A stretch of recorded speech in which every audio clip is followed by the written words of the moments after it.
Juffrou, aanbiedings, daar is basies twee tipe aanbiedings, nee. Wat is daardie twee?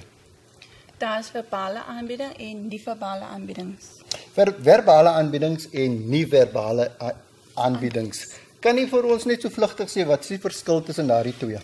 By verbale aanbieding, dit is 'n mondelingse kommunikasie, dit is waar gepraat word en geluister word. Dit is in baie beroepe vind mondelingse kommunikasie plaas, omrede die bestuurders en die werknemers moet kommunikeer met mekaar en selfs bestuurders, werknemers en kliënte moet kommunikeer met mekaar. Lieflik, juffrou, sal hierdie aanbieding wat ons nou doen, sal dit geklassifiseer word onder verbaal of nie verbaal?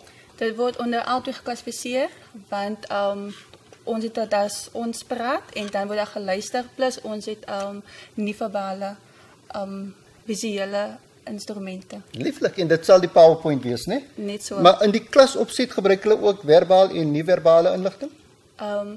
Veronderstel om so te wees, dit is ons moet mondelingse aanbieding doen en dan moet ons gewoonlik 'n PowerPoint doen om dit meer interessant te doen. Hulle kan ook plakkate gebruik en ander oorhoofse projekte en sovoorts, net soos wat hulle verkies.